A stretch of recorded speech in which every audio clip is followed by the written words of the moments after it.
ఇదో ముఖ్యమంత్రి, ఇదో మూడు ముక్కల ముఖ్యమంత్రి నేను చెప్తున్నా రణస్థలం నుంచి. మీ నాన్న వైఎస్ రాజశేఖర రెడ్డిని ఎదుర్కొన్నవాడిని గుర్తుపెట్టుకుని. ఎప్పుడు ఉమ్మడి రాష్ట్రానికి ముఖ్యమంత్రిగా ఉన్నప్పుడు పంచెలు ఊడిపోయేలా తరిమి కొట్టండి అని చెప్పారు.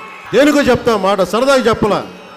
ఆ తర్వాత నా మీద దాడులు, మీ నాన్న మనుషులు నా మీద దాడులు, భయపెట్టడాలు, నా స్టేజ్ కూల్చేయడాలు మహబూబ్ నగర్లో, నన్ను నా కుటుంబాన్ని చంపేస్తామని బెదిరింపులు, అవన్నీ పడి వచ్చాను మూడు ముక్కల ముఖ్యమంత్రి.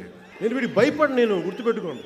శ్రీశ్రీని అర్థం చేసుకున్నవాడిని, ఆకలింపు చేసుకున్నవాడిని, లోపలికి పెట్టుకున్నవాడిని. పోరాడితే పోయేదేం లేదు, బానిస సంఖ్యలో తప్ప. ఏం చేస్తావు నువ్వు దిగొచ్చావు. నువ్వు మాట్లాడితే మూడు పెళ్ళిళ్ళు అంటావు. ఓ మూడు ముక్కల ముఖ్యమంత్రి, నేను 3 సార్లు విడాకులు ఇచ్చి పెళ్ళింకో చేసుకున్నా. మూడు ముక్కల ముఖ్యమంత్రి. ఆ కాయ రాజా కాయ బ్యాచ్ ఉంటుంది, ఆర్టిన్ రాజాలు, డైమండ్ రాణీలు ఉంటారు. ఈ మూడు ముక్కల ముఖ్యమంత్రికి డంకా పలాసు సలహాదారు. ఇలాంటి సన్నాసి చేతగాని మూడు ముక్కల ప్రభుత్వం, వారి ప్రతినిధులు నన్ను అంటా ఉంటే నేను అన్నీ తెగించినాను రా బాబు. నా దేశం, నా సమాజం అనుకున్నాను నేను. గుర్తుపెట్టుకోండి.